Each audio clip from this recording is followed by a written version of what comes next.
Good morning. My name is Peter, one of the pastors here. Welcome to Heart of Life. As a dad of 3 kids, I'm constantly confronted with the reality that I'm getting older. As if my chronic lower back pain wasn't indication enough, or the fact that my kids' bedtime seems to be getting later and later, and my bedtime feels like it's getting earlier and earlier, to the point that they're going to be the ones laying me down soon enough. I don't know, but I'm getting older, and not just physically. So I'm becoming aware of the fact that I seem to be getting older on the inside. Things get rowdy and noisy, and it's like my agitation just continues to rise. I see that there's a new restaurant in town. I see some new flowers in bloom. I hear a new song on Spotify, whatever it might be, and it all, if I'm honest, feels mundane. It all seems ordinary. Been there, done that, no big deal. And I realize what's going on. I'm losing my sense of wonder in life. Wonder, where you have this natural curiosity and even joy that just erupts at particular moments because something surprises you. Do you know what I'm talking about?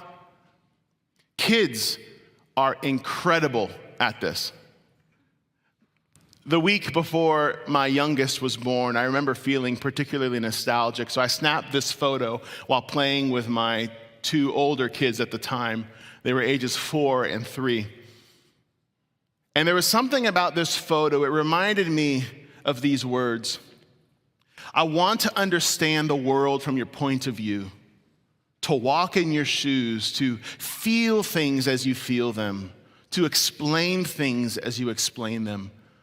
Will you become my teacher and help me understand? In a book titled Liturgy of the Ordinary, author Tish Warren comments on this childlike wonder and connects it to the heart of God. Listen, she says, when we enjoy God's creation, we reflect God himself.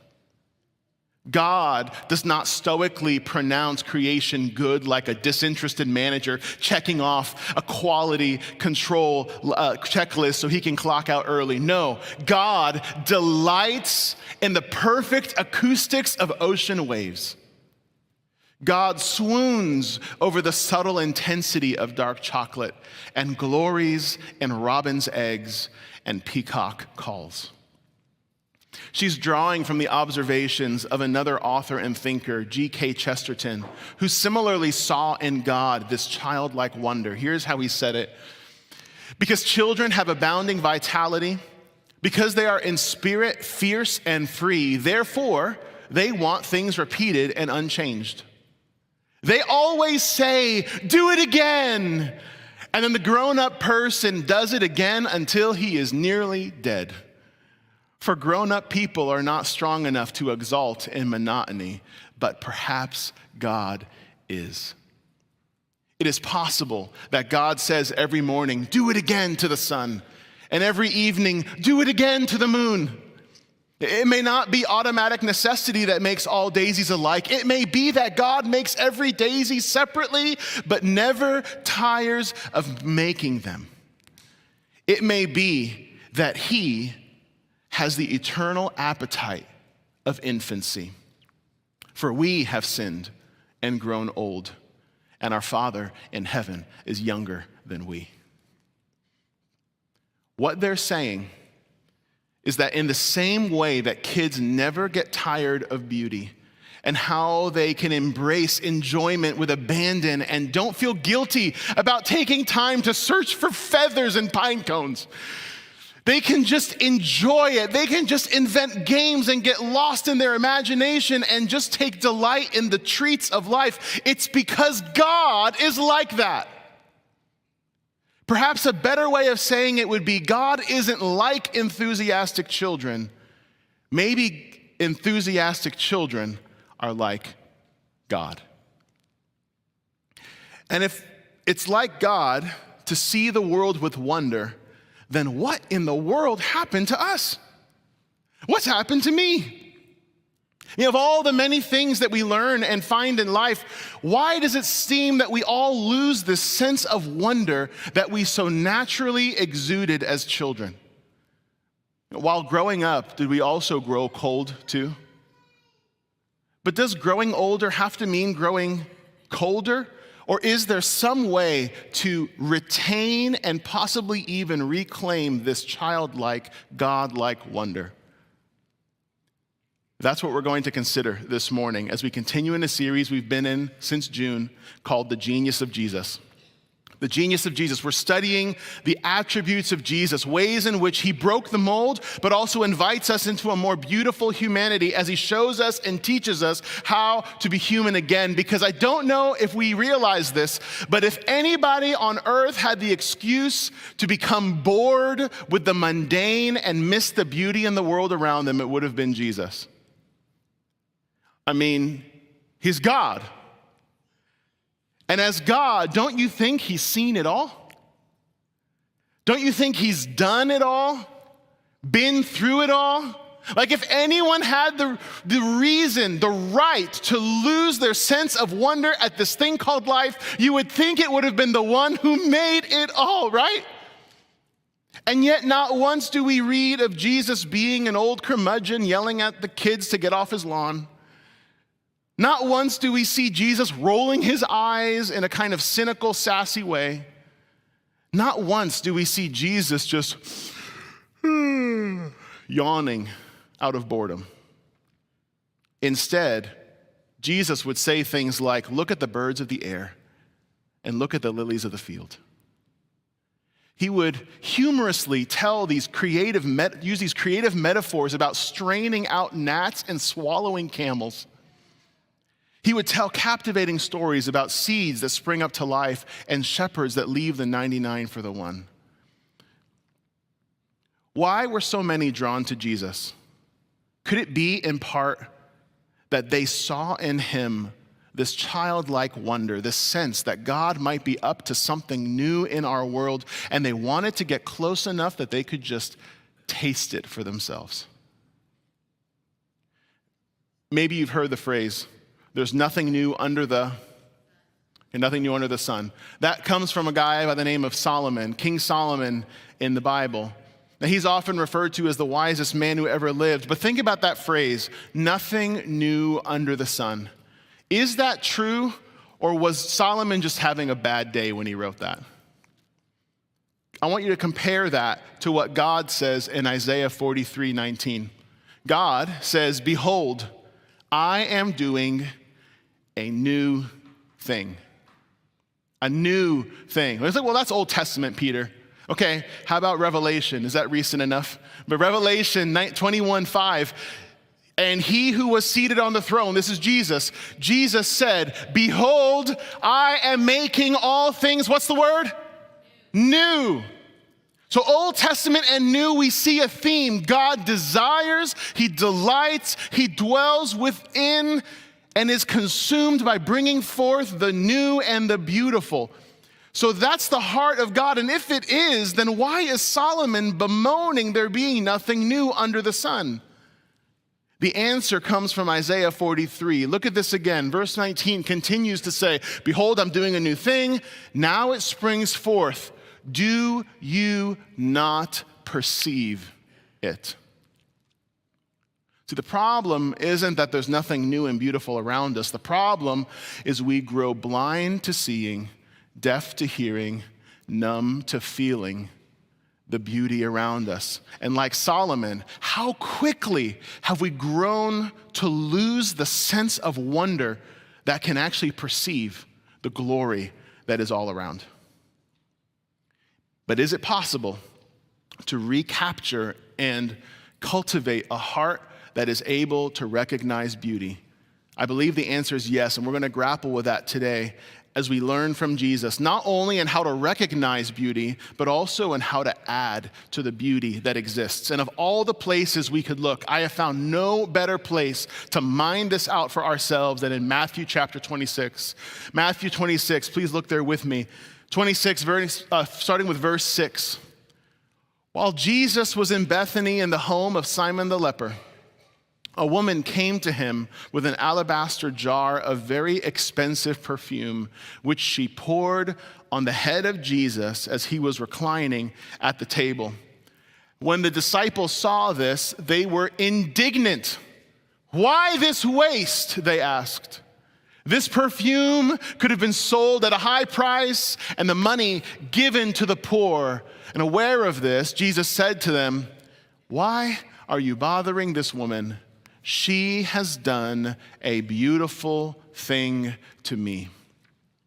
Turn to your neighbor and say, "A beautiful thing." Okay, we're going to try again because that was like this. Okay, we're going to try again. One more. The other neighbor, "It's a beautiful thing." Say, "A beautiful thing." Amen. Amen. A beautiful thing. What makes a thing beautiful? 3 signals for us to recognize beauty. The first is this: beauty reveals itself. Beauty reveals itself. How often have you ever been surprised or shocked by beauty? Maybe it's the Grand Canyon or a sunrise and it just takes your breath away.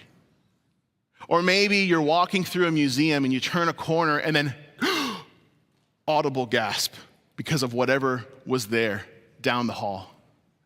Beauty has a way of getting our attention. It makes an appearance. But beauty revealing itself goes both ways. Yes, beauty makes an appearance, but it also does more. Beauty itself reveals. By that I mean beauty elicits a response from those that are observing it. We see both happening in this story. Beauty makes an appearance and it elicits a reaction. It reveals their hearts. We see this in verses 8 and 9. Look at this again. When the disciples saw this beauty, they were indignant. "Why this waste?" they asked. "The perfume could have been sold at a high price and the money given to the poor. Why this waste?" It's bad enough, right? Bad enough that they walk into this room and it's like walking into a middle school locker room, Axe body spray, just like singeing your nostrils. It's this bold smell, but no, it's more than that. It's a waste, they say. And according to Mark's gospel of the same story, the perfume was worth 300 denarii, which was a day's wage. So 300 days of work. If you account for an entire year, account for 2-day weekends, that's like a full year of time, a full year's salary. Let's just say it was a modest teacher's salary. Ballpark, the value of this perfume would have been something like $40,000 today. That's quite significant. But perhaps more significant than that is that this perfume represented an entire year of life. And what is worse to waste than time? Just like that, 1 year gone. Like these disciples, how quick are we to say the same thing too? You know, I can't devote my time to something like that. I can't spend the first 30 minutes of my day in the Word. I can't attend all my kids' practices. They'll understand. I can't give away a percentage of my hard-earned cash to go toward kids' ministry or church ministry. I can't allow my tax dollars to fund government programs. Like, fill in the blank. What's that thing for us? And yet I think Jesus' response is so interesting. He says, what she has done is a beautiful thing. That's because, number 2, beauty speaks for itself. Beauty speaks for itself. Beauty is not a means to some other end. Beauty speaks for itself. So often in our day, we ask questions about beauty like, yeah, but is it useful? As if usefulness or utility was the gauge of value. Could have sold that to the poor, they said, right? And it's ironic that in another gospel, Judas is the disciple who pipes up and says something similar in a similar story, all the while he's dipping his hands into the finance funds and taking for himself. Is it possible that our outrage over such a waste is actually just a cover-up of our own greed? What I'm saying is beauty has intrinsic value. It is valuable simply because it is beautiful and not for any reason other than that. And of course, Jesus would see this. Of course, it would be God to know and name and prioritize what he sees as beautiful. Two examples from the Old Testament. First, all the way back in creation. Speaking light into the darkness, forging and forming and filling our world with good things to the point that after each act, God says these three words: it was good. It was good. Now, we hear the word good and we're quick to think something like adequate. Good job. Check that off the list. To the point, but the Hebrew word there is the word tov. And tov means a lot more than just good. To get a clue, a few chapters later in Genesis 24:16, we see the same word used to describe a woman named Rebecca. It says, Rebecca was very tov, beautiful. Same word. It was good, here, very beautiful. Now you're thinking, big deal, what's the difference between beautiful and good? Try calling your wife adequate and tell me how that goes for you. God creates all we see around us, you and me included. And he's not a manager checking off the list, good, good, good. No.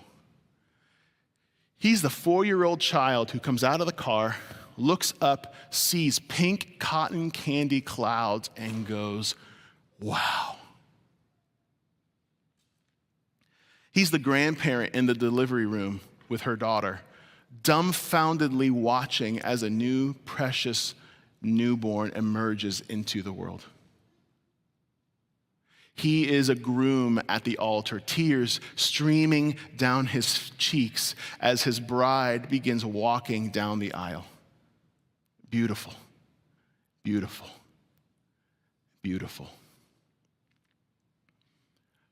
Think of all the intricate designs in creation.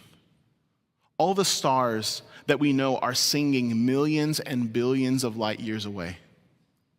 The way that an eagle can just ascend and glide into the heavens without a single flap of its wings. The way that the carbon dioxide that we exhale that would kill us feeds the trees so that it then gets recycled into oxygen again for us. Like, it's tov, it's good, it's beautiful. At the risk of dissecting a frog only to kill it, because beauty is something we have to experience, not just explain, I'm going to attempt to boil down a definition for beauty from our text, and here it is. Beauty is essentially any creative act that pushes back the darkness, brings order out of chaos, and facilitates room for life to grow. Beauty is any creative act that pushes back the darkness, brings order out of chaos, and facilitates room for life to grow. The Greek philosophers, they knew the value of beauty, and they listed it as one of what's referred to as the 3 transcendentals: the true, the good, and the beautiful. You want to know what's meaningful in life, what has value in life? It's what's good, what's true, and what's beautiful. And there was a time in the church when the church led the way in beauty in the form of the arts. But is that still the case? Think about architecture from hundreds of years ago.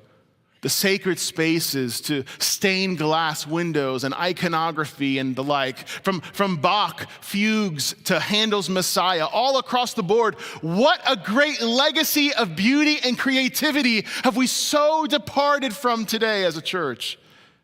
To what? Like a big box with speakers that are designed for sporting events? To blare music that all kind of sounds the same? I would contend that our loss of the sacred pursuit of beauty has made the church more and more irrelevant today. If anything, We are playing catch up to the beauty that the world is producing. We just copy and replicate what's out there rather than leading the charge and setting the tone for what is beautiful from within. There was a time when the church prioritized all three, the true, the good, and the beautiful. But lately, it's like we've lost sight of beauty, and it seems obvious by how much we fixated on the other two. The pursuit of truth in the form of apologetics, defending the faith, fighting for truth, the pursuit of the good in the form of ethics through lobbying and voting and protesting. But what about beauty? What about beauty? We've got apologetics, we've got ethics, but what about the aesthetics in life? What about the value of beauty? Because we lose something when we pursue truth and goodness apart from beauty. Without beauty, truth becomes condemning and judgmental. Without beauty, goodness becomes rigid and moralistic. But what if we started to ask, is this beautiful? Like, is this a beautiful doctrine? Is this a beautiful witness? Is this a beautiful practice? Is this a beautiful space? Is this a beautiful story? Sure. Is it true? Is it good? Yes. But is it beautiful? How might that question alone shift our sensibilities and do something not only different in our witness to the world, but even vital to our witness to the world? Because how often in the name of what is true and in the name of what is good alone do we miscommunicate the beauty of Christ to the world? What if that is playing a larger part in our witness than we ever realized? It is time to recapture a heart of wonder in the church. It's time. It's time.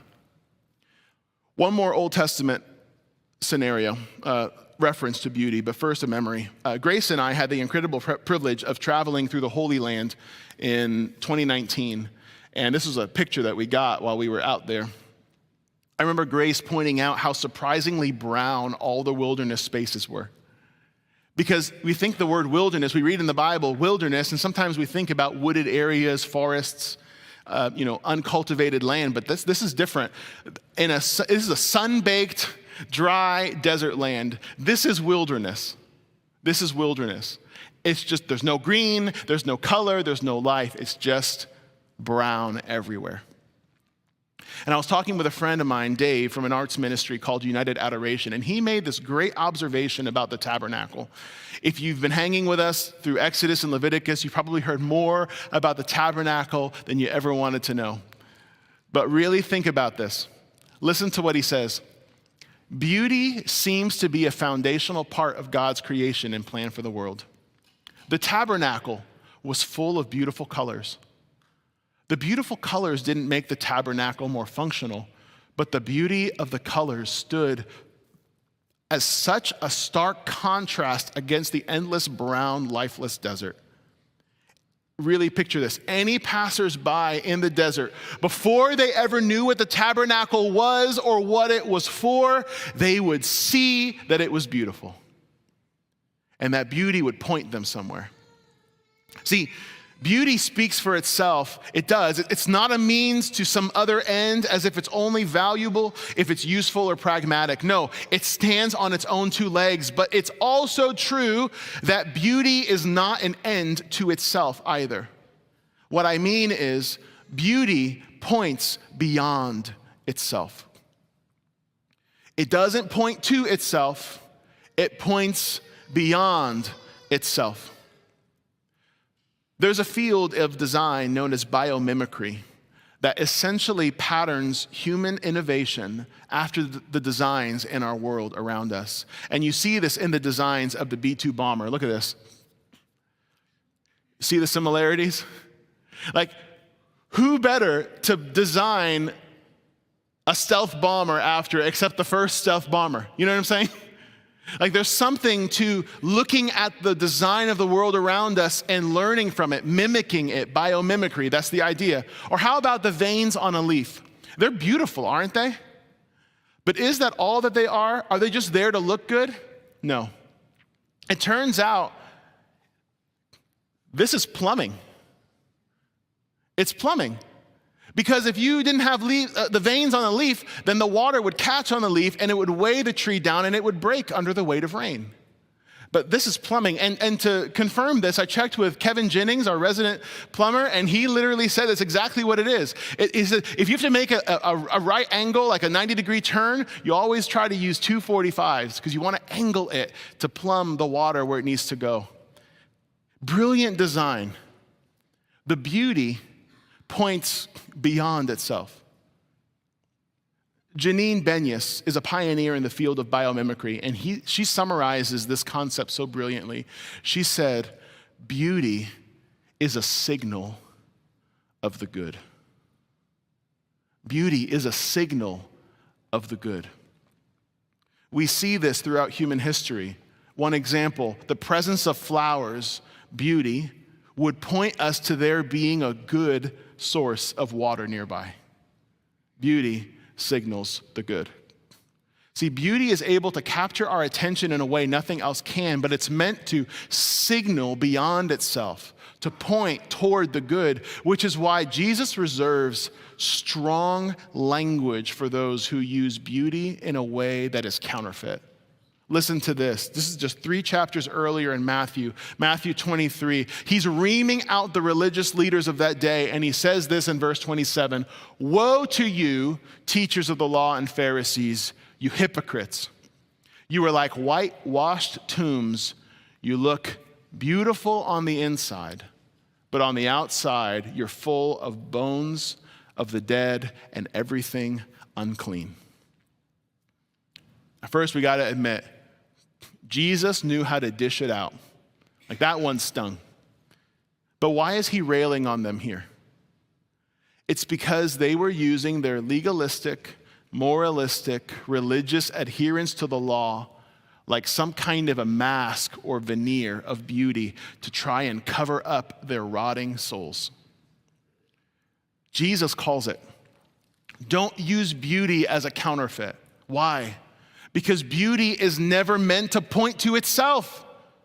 Beauty is always meant to point beyond itself. They thought, hey, we look so holy, look at us, we're awesome, and Jesus goes, you've missed the point.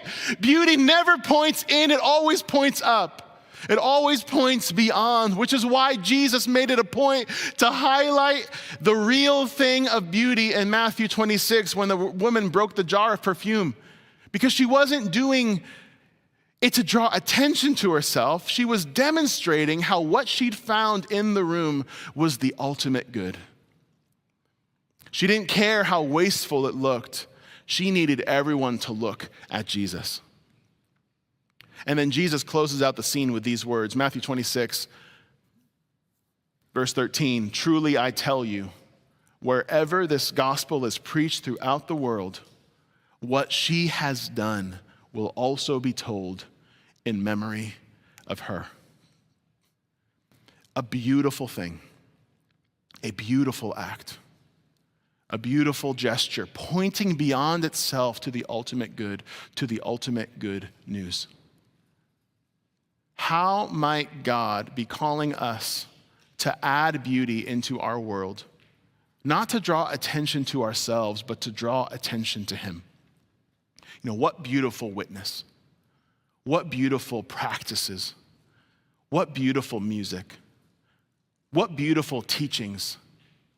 What beautiful spreadsheets and acts of service and artwork and craftsmanship and conversations. What beauty is God calling forth from us? And the timing couldn't be more important because it is literally the question that this next generation is asking. Drawing from research from Strauss and Howe on the unique differences between each generation, InterVarsity campus college ministry leader James Chung offers this insight. He says that when it comes to our gospel witness, we have got to start with the question that the generation is asking. Because every generation is asking a different question. And if we don't answer that question, they won't keep listening. I'm going to paraphrase, but quick outline of their findings. Generational questions. So baby boomers, those born, they suggest, between 46 and 64, or Gen X from 65 to 80. Millennials are from 81 to 96, and Gen Z are from 97 to 2015. Each generation is asking a different question. And you've got to start with that question if you want to reach that generation. So while the boomers are asking, is it true? And Gen X are asking, is it real? And millennials are asking, is it good? Meaning, is it just? Gen Z are asking this question: is it beautiful?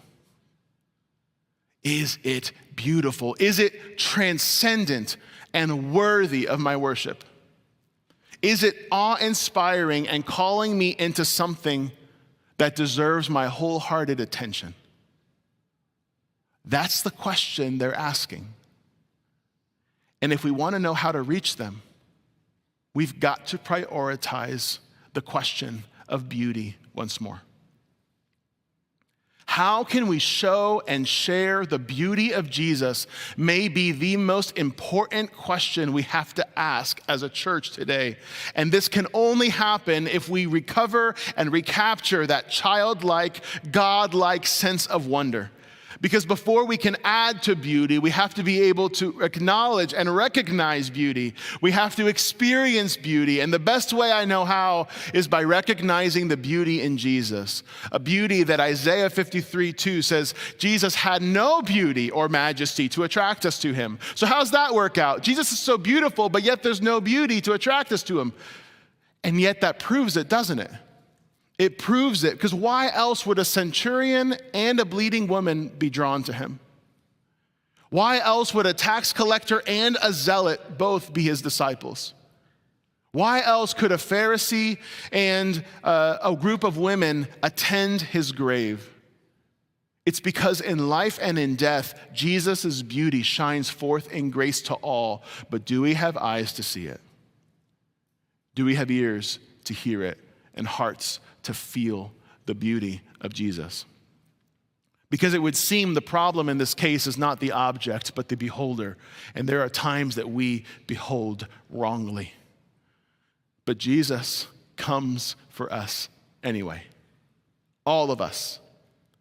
To tear the veil, to pull the scales from our eyes and turn our hearts of stone into hearts of flesh that beat with life again. This is what Jesus can do, and this is what he desires to do in us all. So how do we recapture the sense of wonder again and cultivate a heart that sees and adds beauty into the world? Here are 4 steps that I've begun implementing that I will share with you as we wrap up. The first, ask. Ask for the sense of wonder in life. Every good and perfect gift comes from above. Ask for it. Your Father in heaven is not going to give you a stone when you ask for bread.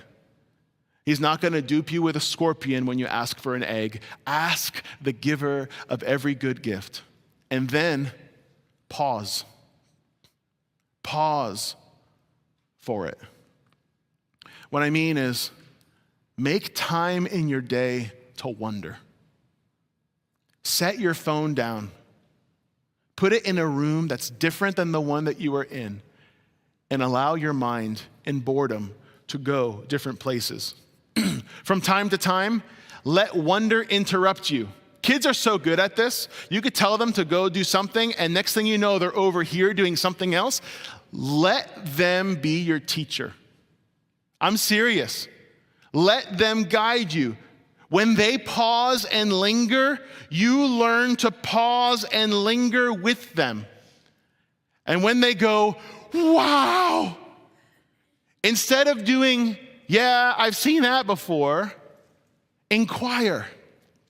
Hey, bud, why has it got your attention? Why is this, what's making this so striking to you right now?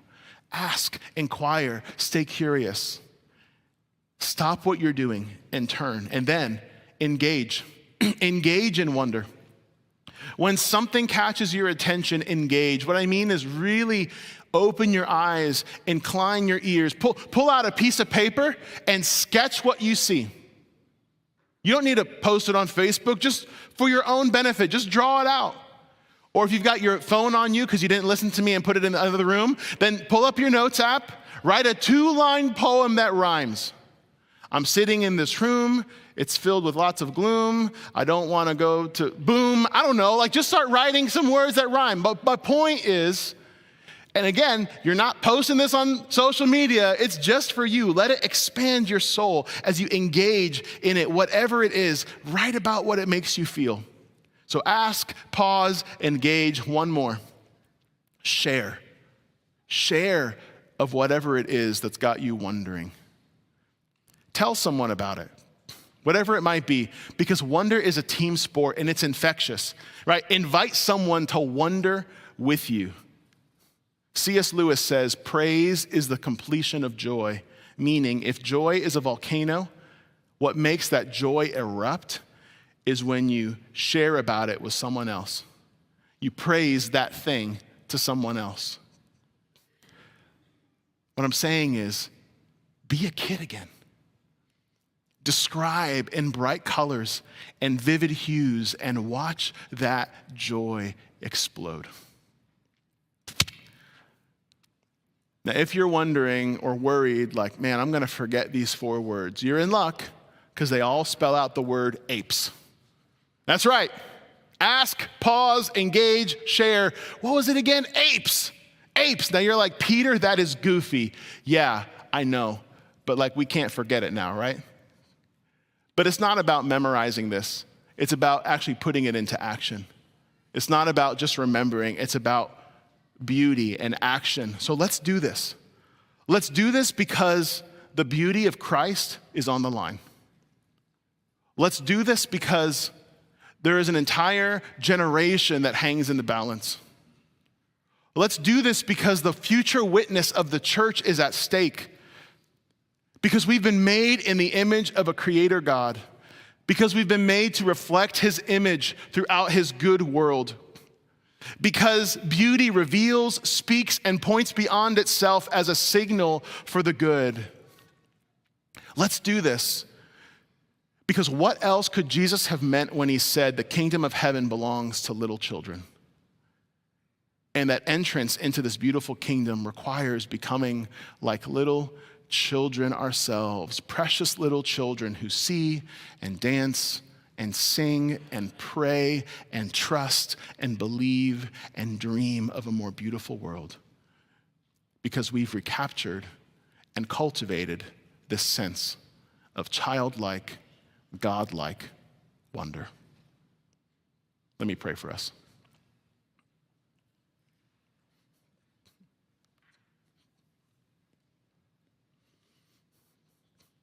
Lord, I am mindful right now. I'm mindful of how easy it is to miss the beauty around us. And I can't help but wonder, Lord, if there is something, some wound, some pain, some trauma, some memory, something. Maybe it's a phrase where someone said, you're no good at that. Maybe it's an image that is just seared on our mind that scares us. Maybe it's just the difficulty of the day-to-day. But something has choked out that sense of wonder in our life, Lord. I pray for each one listening right now, for each one here. Would you surface that painful wound so that we could find our healing in your wounds? That just as Thomas, doubting Thomas, said he wanted to put his hands in the holes of the hands of Christ or the side of Christ, and Jesus, you met him right there. Would we similarly find our healing and our hope and our faith and our sense of wonder again in the wounds of Jesus? So Lord, do what only you can do. We're asking that you would awaken this in us again, the sense of wonder, that we would both see and recognize and be able to add to the beauty of this world. Lord, when you said it was good, when you said it was beautiful, you weren't lying. And so help us, Lord, to see. Give us hearts to believe again, we ask in Jesus' name. Amen.